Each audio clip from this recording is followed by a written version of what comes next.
trabajo de diferenciar los conceptos me parece algo clave, ¿no? Lo hacemos desde hace tiempo en este proyecto de Epidemia Ultra, donde analizamos estas cuestiones de las derechas, de la ultraderecha en general.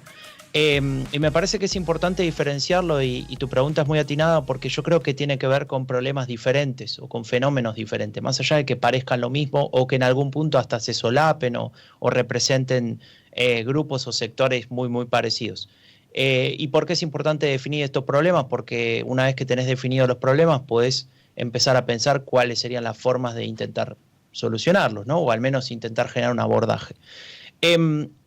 Así que bueno, en líneas generales te diría que el concepto de nuevas derechas, que muchas veces se lo aplica como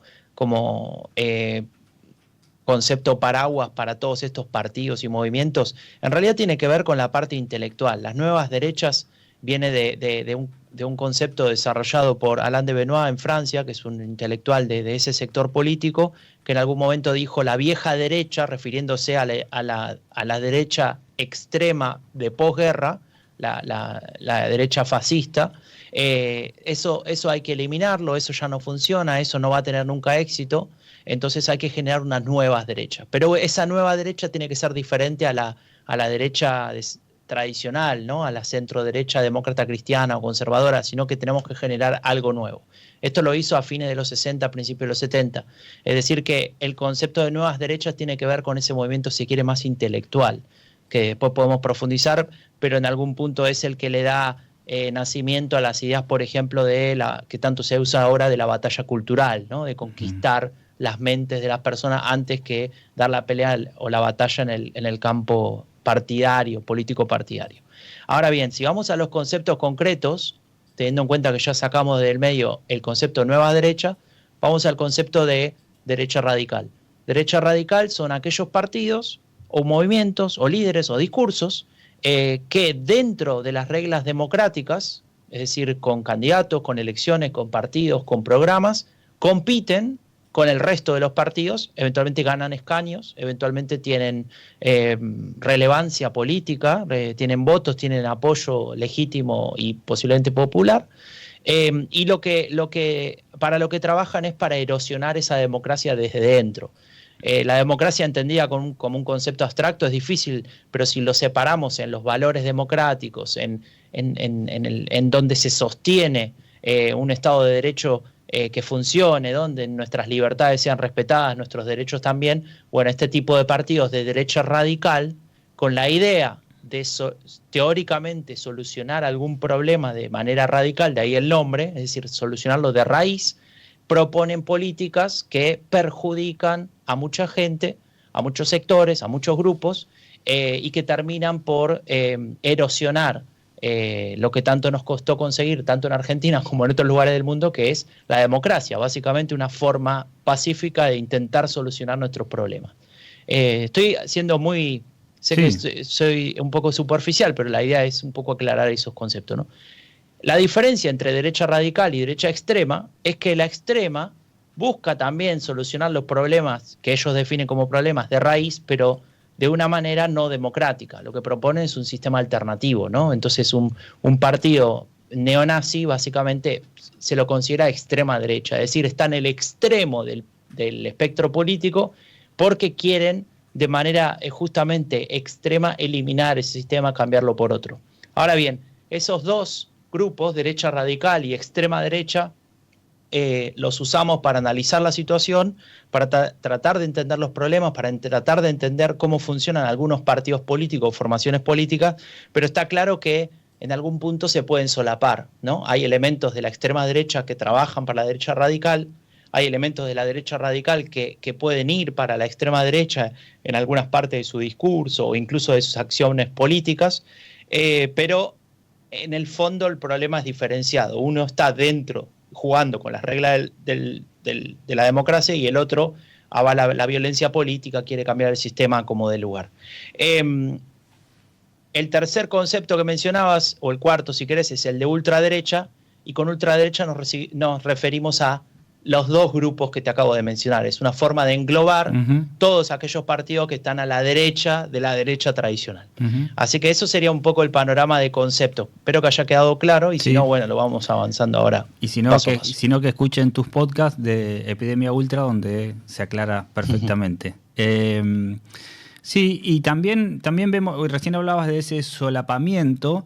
Y vemos en algunos casos de elecciones, yo vi por ejemplo en la elección que hubo en el País Vasco, donde el partido que representa un poco a lo que era la ETA, apartó a un dirigente que hizo declaraciones favorables a lo que había sido la ETA, ¿no? Y en Alemania vimos cómo también apartaron o por lo menos corrieron de lo que fue la campaña electoral algún dirigente que fue más allá de los límites, algún candidato que fue más allá de los límites y hizo declaraciones favorables al movimiento nazi. Entonces, es como que, digamos, marcan esos límites en términos de campaña electoral. No sé después cómo actúan, ¿no? Pero es como que, bueno, tienen ese cuidado, entre comillas, de no verse perjudicados en términos electorales y poner ese límite.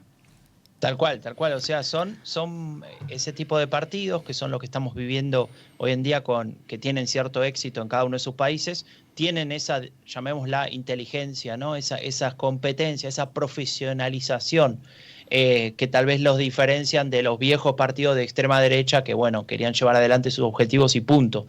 Entienden cómo funciona el concepto de opinión pública, entienden el concepto de atribución de responsabilidades, entienden que hay determinados límites conceptuales, límites históricos que no se pueden cruzar, y si los cruzan, los hacen con cuidado, ¿no? Hay un concepto que manejamos con el colega Andreu Jerez, con el que escribimos un libro sobre la ultraderecha alemana, que es el de provocación estratégica, es decir, poder decir determinadas frases o formular algún tipo de afirmación que con intención superan lo políticamente correcto, superan aquello que en una sociedad determinada se puede llegar a malinterpretar o a tomar como una ofensa, pero lo hacen en un límite del cual se pueden arrepentir o pueden dar un paso atrás o pueden frenarlo, ¿no? Pueden frenarlo a tiempo, entre comillas. Entonces, por ejemplo, el hecho de que en la campaña electoral tanto Javier Milei como gente de su partido hablen de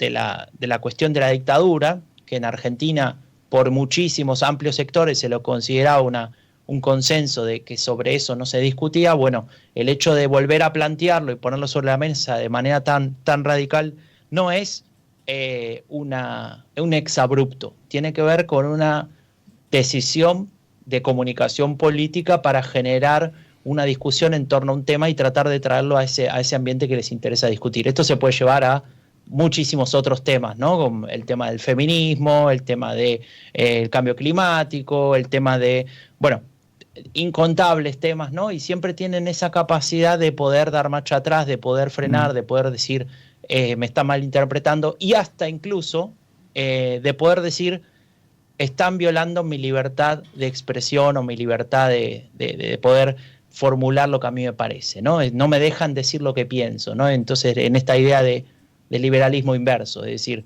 de romper las ideas de derechos que tenemos, ¿no? Y de libertades que tenemos, diciendo algo que en realidad en el fondo lo que quiere es una sociedad más intolerante donde no existan esos derechos, donde no existan esas libertades. Pero bueno, esas contradicciones son producto del análisis, obviamente que funciona de otra manera ahí en la comunicación política. Sí, en algunos lados, en algunos lugares, porque esto es distinto según cada país, ¿no? Decías, bueno, tienen esa inteligencia para no verse afectados también frente a la opinión pública.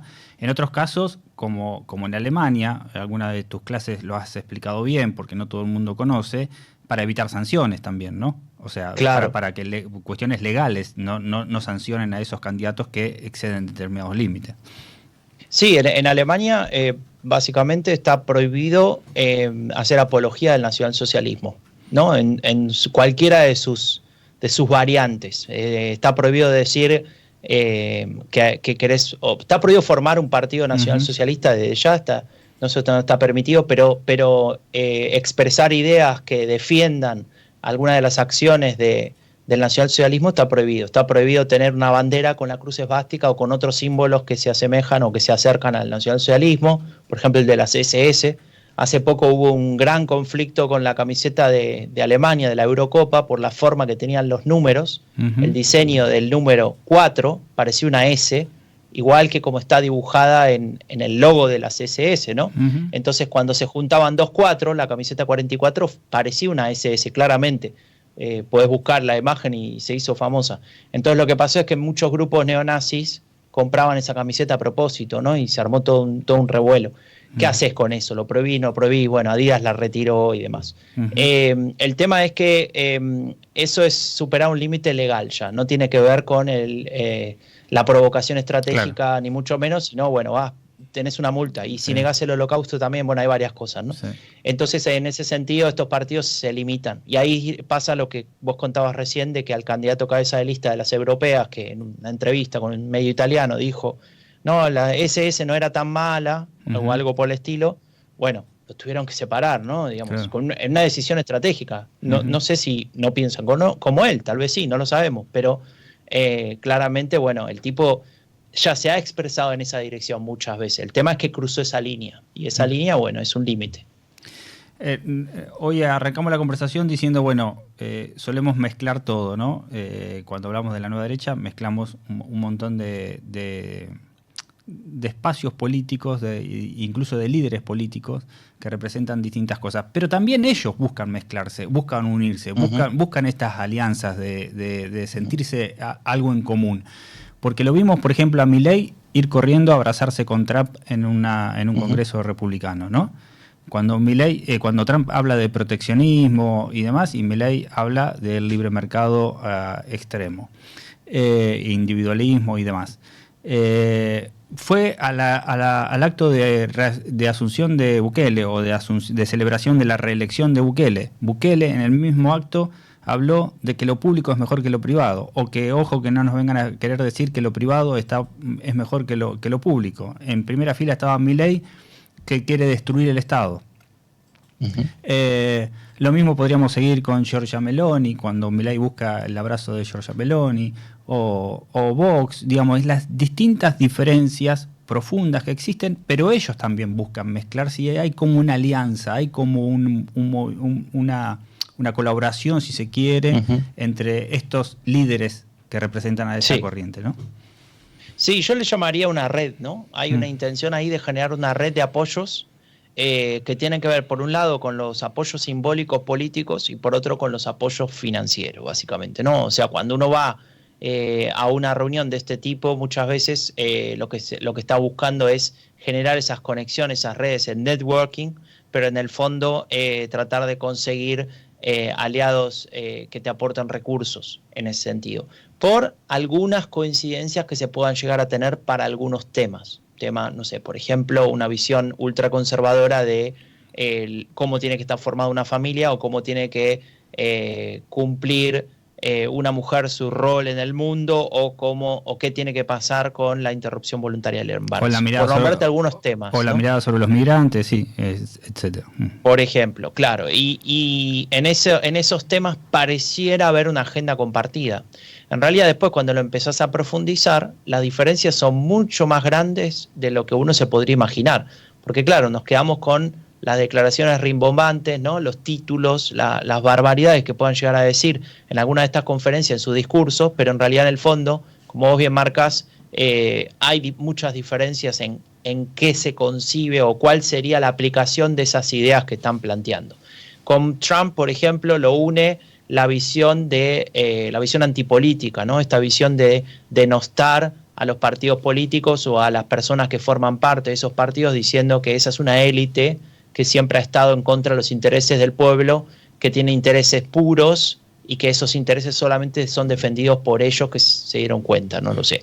Entonces, en ese sentido, se desprestigia absolutamente a una de las instituciones políticas más importantes que tenemos en una democracia, que son los partidos políticos, más allá de que tienen razón en que existe corrupción o en que puede haber personas corruptas, pero eso no quita de que el sistema deba ser destruido por eso. Bueno, en ese sentido comparte con Trump. Trump hablaba de la idea esta de vamos a drenar el pantano, ¿no? El pantano como metáfora de ese lugar horrible que debería desaparecer para que todo vuelva a ser de color verde y ser lindo. Milei hablaba de la casta, pero el concepto es el mismo. Eso lo podemos trasladar a otros partidos también, ¿no? Esa visión antagonista de cómo funciona el mundo, donde no existe la competencia de partidos, sino buenos y malos. Ahora, como vos bien marcás, las diferencias de cómo aplicar eso son grandes, de cómo llevar un país adelante entre estos dos personajes, digo. Y lo mismo podemos encontrar en otras expresiones de estos partidos, incluso dentro de la propia Unión Europea, incluso dentro de los propios grupos parlamentarios en los cuales se unen diferentes partidos políticos europeos para estar representados en el Parlamento. ¿Por qué? Porque tienen visiones diferentes sobre la posición respecto de Rusia, la posición respecto de la OTAN, las posiciones respecto de, por ejemplo, qué influencia debe tener la Unión Europea, hasta dónde puede llegar, hasta dónde no, y podríamos continuar con una lista interminable, y en ese sentido lo que terminás observando como gran denominador común de esta red que vos bien definías al principio y que se encuentran de vez en cuando en estos foros y se festejan a sí mismos, es que lo que los une es el rechazo a algunos elementos, ¿no? El rechazo a algunos consensos, el rechazo a algunos valores de los diferentes países, que incluso dependiendo de los contextos también varían, pero el rechazo está ahí. Ese rechazo tiene repercusión en aquellos sectores, ahí vamos al lado de la demanda, si querés, de por qué reciben apoyos, en aquellos sectores que tal vez con mucha razón están cansados, ¿no? Necesitan un cambio, están desesperados, tienen miedo, están frustrados, y ahí es donde están los, si querés, los déficits de la democracia. Es decir, para ser justos y no ser necios, está claro que la democracia tal cual se ha desarrollado hoy en día, con sus diferencias en cada una de las regiones y cada uno de los países, presenta contradicciones, presenta sectores postergados, presenta una distribución desigual de la riqueza o digamos, de la retribución sobre lo que uno trabaja, y muchas veces promesas incumplidas. Y eso es innegable que genera en muchos sectores o en algunos sectores una sensación de por qué no cambia esto, ¿no? Y en algunos casos estos partidos que estamos describiendo ahora mismo son bastante buenos en capitalizar ese descontento, que, insisto, tiene diferentes fuentes, tiene diferentes razones, pueden estar las razones absolutamente justificadas.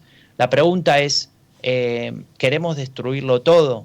¿Creemos que la sociedad que ellos añoran, que ellos intentan describir en sus discursos, es mejor que los problemas que tenemos ahora? Esto no significa que hay que dejar todo como está, ¿no? Mantenemos el status quo. Lo que estoy diciendo es, tal vez, por un lado, habría que tener cuidado con esas expresiones, y por otro, los partidos políticos, el resto de los partidos políticos de centro, de izquierda, de derecha, los que vos quieras, tal vez deberían hacer una revisión de cómo están llevando sus respectivos países adelante, ¿no? En cómo están trabajando para producir políticas que reduzcan ese descontento. Bueno, en base a lo que marcás recién, también se puede establecer otra distinción, que es aquellos representantes de esta nueva derecha que son candidatos y los que llegan al gobierno, ¿no? Porque, bueno, ese rechazo que vos marcás suele ser muy redituable para ganar una elección, porque casi siempre las elecciones vienen siendo de cambio, entre continuidad y cambio vienen siendo de cambio, producto de esa insatisfacción, digamos, esa falta de respuestas que vos bien señalabas.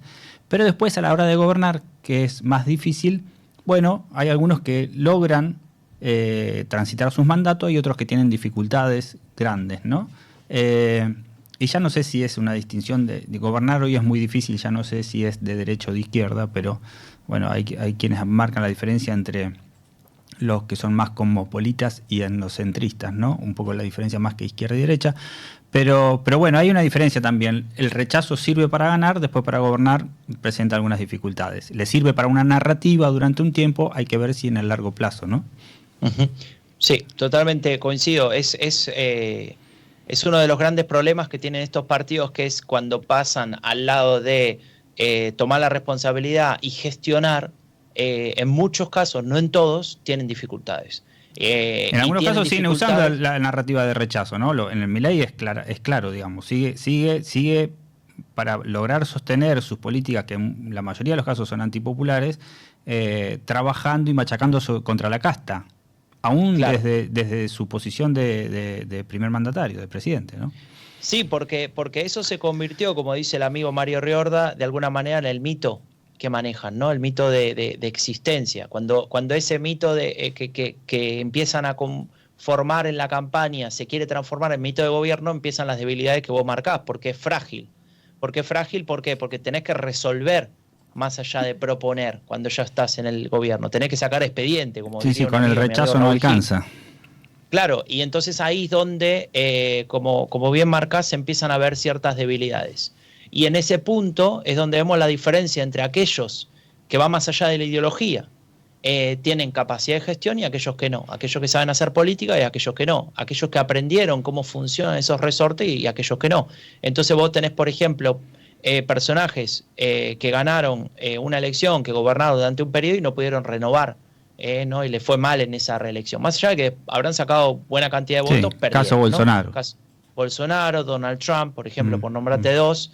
El propio Salvini, después de dejar de ser ministro, ¿no? Era miembro de un gobierno italiano hace algunos años, decidió que el gobierno caiga para llamar a elecciones. Las elecciones no se llamaron, pero cuando hubo elecciones posteriormente le fue muy mal, ¿no? Entonces claramente ese intento de gobierno en su momento no generó ese rédito que él esperaba.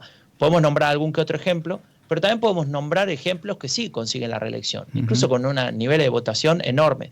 Podemos discutir después cómo se ha construido esa hegemonía o esa posición hegemónica, mejor dicho. Pero en el caso de Bukele, que acabas de mencionar hace un momento, tiene una reelección con una cantidad de votos enorme. Orbán, si no me equivoco, tuvo ya dos reelecciones, si no recuerdo mal. También en el medio de una situación en la cual todos lo criticaban, tenía en contra de la Unión Europea, etcétera, decían que había llegado a un límite, qué sé yo, y el tipo vuelve a ganar la elección, creo que con más del 50%. Eso fue hace unos años. Ahora, por ejemplo, bajó un poco porque apareció otro partido que lo acusa a él de élite, o sea, lo pone a él en el lugar de casta, claro. Y es un partido todavía más a la derecha, pero bueno, es un detalle para lo que estamos hablando. Y así podríamos mencionar a varios de estos líderes que consiguen esta reelección. Narendra Modi en India, por ejemplo, otro ejemplo. En ese sentido, creo que la gran diferencia está en aquellos que saben hacer política y que tienen esa capacidad de sacar expedientes y de construir un nuevo mito que, sostenido en las bases de aquel de estar en contra la casta, etcétera, también le agreguen otros elementos. Yo no me voy a poner acá a darles consejos a estos partidos para que les vaya bien, pero claramente esto es transversal, no tiene que ver solo con un partido de derecha radical, tiene que ver con que cualquier discurso político de campaña, cuando pasa a estar en el gobierno, vos lo sabés muy bien, ¿no? ¿Sabés cómo funciona? Tiene que transformarse, ¿no? Tiene que tomar otras lógicas que corresponden más a la comunicación gubernamental que a la comunicación electoral. Sí, y ahí es donde, bueno evidentemente tiene una debilidad. Te iba a decir eso, iba a volver a citar a Riorda, que es uno de los que más trabaja esta diferenciación entre los cuatro tipos de comunicación política, ¿no? La que tiene que ver con riesgo, con crisis, con campaña electoral y de gobierno. En el caso de Milei parece que utilizara la misma metodología en campaña que en gobierno. Habrá que ver si está yendo contra los manuales o si en el tiempo se demuestra que está cometiendo un error, ¿no? Porque eso hay que medirlo como vaya avanzando y cómo se vayan sucediendo las cuestiones. Tal cual. Coincido y siempre en estas cosas de comunicación política siempre lo cito a Mario Riorda porque ayuda a entender, ¿no? Creo que hay que intentar leer y escuchar a aquellas expertas y aquellos expertos que nos ayuden a entender un poco, ¿no? Que nos den dos o tres conceptos, dos o tres herramientas para entender. Y en este caso es clave. Y ahí es donde, bueno, el caso de Milei está bien que lleva, ¿cuánto? 6 meses, ¿no? Creo, sí, más o menos. Poco más de 6 meses. Habrá que ver, ¿no? Si cambia ahora, si a partir de digamos, este posicionamiento que ha conseguido en el Parlamento, de juntar aliados y poder sacar adelante determinadas leyes que eran importantes según su visión, si ahí empieza a cambiar ese discurso. No sabría decirte, porque la verdad, el caso de Milei, en toda esta familia de derechas radicales de las que venimos hablando, es el caso más raro, porque es el primero que es absolutamente libertario, al menos como se plantea en alguno de sus discursos. No, tiene sus contradicciones también en ese ámbito, pero está claro que es el primero que dice el Estado tiene que destruirse, el Estado no tiene que existir y es el enemigo de todos, y es el primero también que no tiene un componente nacionalista. Entonces ahí es donde la verdad es que es un gran signo de pregunta en términos de qué puede llegar a pasar con un gobierno dirigido por él, ¿no? Le escuché decir a Martín Gurri, el autor de La Rebelión del Público, que ahora en español está bastante, bueno, estuvo en la Feria del Libro en Argentina, dio varias entrevistas y es un texto que está bastante en boga, sobre cómo la información cambió también la política y demás. Más cercano a Milei, por supuesto, dice, bueno, yo a Milei lo veo como un exponente diferente al resto, porque tiene un plan, te guste, no te guste, es economista y sabe qué economía quiere aplicar. Y marca una distinción del resto de estos outsiders, ¿no? Bueno, habrá que ver cómo eso se sostiene en el gobierno, pero digamos, es justo mencionar las distintas visiones que hay, distintas miradas sobre este conjunto de outsiders o de referentes de esta nueva derecha, ¿no? Sí, ahí yo no sé si comparto tanto con eso. No sé si tiene un plan. Tiene un discurso en el que dice que tiene un plan y tiene algunos lineamientos en los que supuestamente se construiría un plan a partir de ahí. Pero no sé si eso es tan así, ¿no? Sí, En el caso de Milei. sí. ¿No? Entonces, y acá no estoy haciendo una valoración si el plan me gusta o no. Estoy diciendo, lo veo más como un recurso discursivo, más que como una herramienta de gobierno. De decir, bueno, voy a aplicar este tipo de política. Porque muchas de las cosas que dice tiene que ver con situaciones teóricas, que no se dan, pero no es que no se dan en Argentina porque Argentina es particular, no se dan en la vida real de las naciones en general. Sí. Entonces, yo creo que la idea de yo tengo un plan es más un discurso que puede estar mejor o peor construido, eso no sé, lo podemos analizar, pero no tiene que ver con la acción de gobierno que va a llevar adelante, ¿no? Escucho muy seguido, por ejemplo, esta idea de, no, pero Javier Milei te dijo que iba a hacer lo que está haciendo. Bueno, dijo algunas cosas y otras no. Y lo mismo se puede decir de cualquier político, ¿no? Sí, Eso también es clave para tratar de quitarle ese espacio de justificación de lo que puede estar llevando adelante el gobierno. Sí, es cuando ahora, ves si te la gusta, mitad, bueno, decilo, ya está, no pasa nada. Ves la mitad de la biblioteca y decís, está haciendo lo que hizo. También prometió otras cosas y también dijo otras cosas en campaña. También insultó a China y ahora va bueno, consiguió la renegociación del swap y va a verlo al presidente. También algo parecido está pasando con España, con Brasil. Bueno, se verá. Recién hablabas de networking, ¿no? De esta red de trabajo que arman entre estos líderes. ¿Incluirías también a estos billonarios tecnológicos? Porque se habla Milei está haciendo mucho hincapié en eso, en sus fotos, encuentros y demás con los popes, si se quiere, de las empresas tecnológicas. Elon Musk es el ejemplo más ponderado, si se quiere, más visible, pero hay otros.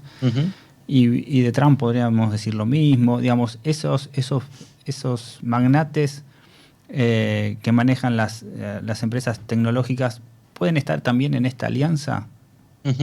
Sí, ese tipo de personajes, como Elon Musk, como Peter Thiel, el jefe de PayPal, o el ex jefe de PayPal, y alguno que otro, encajan en un tipo de personaje que hemos visto nacer en los últimos años, que tienen que ver con un concepto un poco raro, pero interesante, que se le llaman neoreaccionarios, ¿no? Y que componen una de las tantas tribus o partes o esferas de la alt-right, es decir, la derecha alternativa de Estados Unidos, lo que sería el componente de ultraderecha en la política estadounidense. Y es un sector, estos neoreaccionarios, que tiene una concepción de cómo tiene que funcionar una sociedad en función de ciertos valores, como pueden ser, por ejemplo, el de la meritocracia, ¿no? El del éxito, el de sacar adelante un proyecto, el de poder superarse. Individualismo, etcétera. Contra el Estado, sí. El individualismo clave y, claro, el corolario es la idea de que no debería existir un Estado, porque la idea de fondo bastante libertaria, que ellos defienden tiene que ver con que todo así como existe la idea o la supuesta ley de oferta y demanda, donde se ordena solo el mercado, habría una suerte de ley similar en cómo se ordenan las preferencias, las necesidades y la oferta dentro de todos los individuos que componen una sociedad, ¿no? Entonces, esta idea tiene que ver con que los que llegan arriba llegan por algo. Ese algo tiene que ver con el propio esfuerzo, nunca se analiza si tiene que ver con una herencia, por ejemplo, pero eso es otra discusión. Y esa lógica tendría que ser la que rija en la sociedad en lugar de la política. Ese es el pensamiento que ellos llevan en el fondo, ¿no? Entonces, cualquier tipo de intervención del Estado no tiene tanto que ver con los fallos de mercado que genera el Estado, esto que dice Milei, que los fallos de mercado no existen si no el Estado interviene. Eso es una parte apenas. Ellos lo llevan desde el punto de vista filosófico aún más allá, a decir que el Estado interviniendo en cualquiera de sus formas, incluso apenas existiendo, lo único que generan es un ruido en una sociedad que podría funcionar de manera perfectamente armónica si los que tuvieran el poder de decisión serían aquellos que están ahí arriba. Casualmente son ellos mismos los que están ahí arriba, ¿no? Entonces, es muy interesante. Y este pensamiento se puede leer en varios libros, en varios de estos autores, como Hans Hermann Hoppe, por ejemplo, y algunas otras voces que hablan de que efectivamente, en lugar de una democracia, por ejemplo, tendríamos que tener algo más parecido a una monarquía absoluta, donde había un rey que era el dueño de todo. Y por ser el dueño de todo, iba a cuidar mejor sus pertenencias que un político que estaba apenas de paso, ¿no? Un argumento que, planteado así como te lo planteo, parece una estupidez gigante, pero que en ese libro está explicado de una manera que parece un posicionamiento ideológico y filosófico interesante, y que muchas de estas personas consideran como la posibilidad de salvar a la civilización. Y entonces ahí es donde personajes como Milei, no quiere decir que encarnen los intereses de esta forma de pensar de estos líderes, o de estos sí, referentes. La palabra? Sí. No me sale la palabra ahora, no es autocracia, es oligarquía de Silicon Valley, esa es la palabra que quería decir, pero se acerca a eso, se acerca a esa forma de pensar, o a esa forma de concebir el mundo. Y claramente, bueno, ahí podemos poner en la mesa todos los intereses económicos que puedan tener, pero bueno, ahí sería llevarlo a un punto un poco más mundano, ¿no? Y obvio, decir, bueno, paga menos impuestos, obviamente, claro. Es lo que hacen constantemente en todos los lugares del mundo, pero no creo que vaya por ahí esa cercanía, o al menos entender esa influencia. Y el otro elemento que es clave, te acabo de decir, PayPal, que es la forma de pago más importante que debe existir, al menos en el mundo occidental. Te hablé de Elon Musk, dueño de Twitter, por ejemplo, una de las arenas de discusión política y de discusión pública más importante, además de ser el dueño de otras empresas y demás, y otros líderes como Jeff Bezos de Amazon, etcétera. Es decir, son personas que tienen un poder muy grande. Y si después lo llevas a cada lugar, podemos hablar de Galperín en Argentina, digamos, podemos hablar de, digamos, en cada país seguramente hay uno de estos referentes, ¿no? Tal cual. Mencionábamos varios rasgos que tienen en común desde la dimensión comunicacional estos dirigentes. No sé si querés agregar alguno más y sobre todo verlos en contraposición. A mí me llamó la atención algo que en realidad se viene estudiando, pero lo dijo el propio Milei cuando volvió de España y tuvo la repercusión que tuvo. Dijo, bueno, es la envidia de los políticos tradicionales que son dinosaurios analógicos, ¿sí? Y que cuando van a este tipo de giras pasan desapercibidos. Y yo, digamos, entonces la pregunta es, ¿qué otros rasgos ves en común en su dimensión comunicacional? ¿Y cómo ves que la oposición a estos movimientos, aunque algunos sean gobierno o sean realmente oposición, qué herramientas encuentran, qué espacio encuentran, cómo hacen para confrontar con este estilo comunicacional, ya no solo político, digamos, ¿no? ¿Hay espacio de escucha para la moderación? ¿Cómo ves que se trabaja todos aquellos que están frente a este movimiento? Mira, este tipo de partidos construyen su comunicación política a partir del disenso, ¿no? Por esa propia naturaleza de la que veníamos hablando de ofrecer un discurso en contra de, rechazar algo. Entonces, en esa lógica de disenso, lo que plantean es una visión antagonista de la realidad. Entonces se divide a la sociedad básicamente entre aquellos que son buenos y aquellos que son malos, ¿no? La definición, si se quiere, de la literatura de ciencia política sobre populismo lo plantea como la élite malvada y el pueblo puro y víctima de esa élite, ¿no? O si lo querés llevar a otro ambiente, la idea de aquellos que son cómplices de los problemas que tiene una sociedad y que los reproducen, y nosotros que somos los perjudicados, los individuos, como dice Milei, o los argentinos de bien también, que suele usar él como elemento, ¿no? Entonces, ese es un elemento comunicacional clave y que se ve en todos este tipo de partidos, porque la idea, en el fondo, es que la competencia política no se dé entre dos proyectos políticos que puedan tener legitimidad en un momento y después que haya un cambio de gobierno y que pase el poder en manos de otro proyecto político, sino que la idea es plantear: hay un enemigo al cual hay que derrotar, porque si ese enemigo triunfa, le va mal al resto, a todos nosotros, a los que estamos de este lado. Esa lógica aparece siempre, pero a eso obviamente hay que agregarle algunos otros elementos, si querés, más simbólicos de valores, que es lo que también sostiene en muchos casos este discurso y genera adhesiones. Por ejemplo, una idea muy autoritaria de cómo se tienen que conducir las relaciones sociales y el comportamiento. Una idea moralizante, ¿no? Esto de, la familia tiene que ser de determinada manera, los roles de género son determinados, las posiciones que no encajen en esa visión es equivocada, y en el fondo hay una definición de la vida como una situación natural y dada por Dios que no puede ser cambiada bajo ningún concepto, ¿no? Una visión tradicionalista en ese sentido. Y de ahí esta idea autoritaria, no tanto por la forma de gobierno, que también puede existir, obviamente, sino más por la idea de que hay una autoridad que vos no podés no respetar. Hay una autoridad que ha dado un orden jerárquico de las cosas. Antidiversidad, Totalmente, ¿no? Esto es un pensamiento que viene de mucho tiempo atrás, de las visiones más conservadoras, especialmente aquellas que consideraban que tenemos un lugar en el mundo, no sé, si naciste campesino tenés que morir campesino, si naciste noble vas a morir noble, y el ascenso social, esta idea de que esforzándote podés crecer, no encaja en esa idea, ¿no? Obviamente que eso se ha modificado con el tiempo, pero la raíz de ese pensamiento de jerarquía, yo pertenezco a los de arriba y vos a los de abajo, se sostiene, ¿no? Y es otro de los elementos clave para entender por qué, por ejemplo, es tan importante la cuestión de la familia, ¿no? Es tan importante la cuestión de luchar contra la homosexualidad, por ejemplo, y demás cuestiones, en diferentes grados, esto también varía. El otro elemento que es clave es el de exclusión.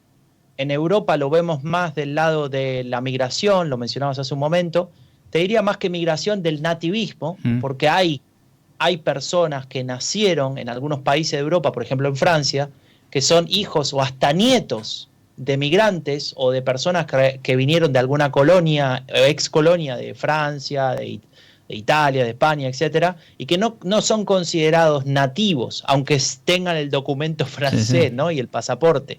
¿Por qué? Porque no conforman parte de esa visión, de esa civilización francesa que ellos tienen en su cabeza, ¿no? Entonces ahí es donde también aparece este rechazo, no solamente al migrante, obviamente también, sino que además del migrante, para ser el grupo más preciso, rechazan a cualquier persona que no sea nativa según sus propias lógicas, ¿no? En el caso de América Latina tal vez eso no se ve tanto, no, al menos no en algunos países, en otros sí existe ese rechazo a la migración, obviamente, pero sí que vemos que tal vez esa división y ese rechazo con un otro social tiene que ver con tal vez aquel que viene de algún territorio, de algún sector del país, de algún país limítrofe, con determinados rasgos étnicos que rechaza cierto sector de la población. Pero es más, se ve diferente. Yo creo que eso va a empezar a crecer en Argentina poco a poco. Yo he escuchado algunos líderes hablando en ese sentido, entonces ya me parece que puede empezar a aparecer ese discurso. Ya pasa a ser un tema de agenda, que antes no lo era tanto. Digamos. Exacto, ¿no? Y un elemento más, si querés, para agregarle y tal vez cerrar, hay muchos elementos, ¿no? Pero uno que me parece interesante es la idea de construcción de un mito histórico de una nación, o mejor dicho, de una visión de nación a la que habría que volver, ¿no? Acá no estoy hablando de nacionalismo, pese a que en muchos países justamente ellos usan el nacionalismo para vehiculizar esta idea, pero puede ser como la de Milei, una sociedad diferente a la actual. La actual, la base del pensamiento es así, la sociedad actual está en decadencia, por X razones, depende del contexto y del partido y del país donde está, pero está en decadencia. Lo que hay que hacer es volver a una sociedad que teóricamente está en un pasado, pero que ese pasado está construido en el discurso de ese líder de derecha radical, porque ese pasado en realidad no existió. Para no ir siempre al ejemplo argentino, te puedo decir el de Alemania, ¿no? Hay que volver a aquella sociedad en la cual en Alemania solo vivían esos alemanes supuestamente puros, blancos, de ojos celestes, y que Alemania era potencia en el mundo, etcétera, etcétera, etcétera. Se van construyendo partes que se quieren tomar de diferentes momentos de la historia y se conforma una sociedad utópica que pareciera estar en un pasado medieval, industrial, una mezcla rarísima, pero que nunca existió en realidad. Porque siempre hubo migración en Alemania, siempre hubo esos cruces, nunca fue lo que ellos se imaginan que fue y debería ser. Y lo mismo pasa con Milei. Cuando uno escucha la idea de los 100 años, está refiriéndose a un país que no existe, que no existió, que no tiene, que pese a que en la narrativa pareciera tener un punto histórico en ese periodo, digamos, en esa línea de tiempo, en realidad es la construcción que él está haciendo de eso, ¿no? De ese lugar. Y creo que eso es algo que comparten todos estos partidos. Lo vemos en José Antonio Kast, ¿no? Cuando habla de cómo tendría que ser Chile, lo hemos visto en el caso de Bolsonaro, de que tendría que teóricamente volver a ser Brasil, y así sucesivamente lo podríamos encontrar en todos esos discursos de estos partidos.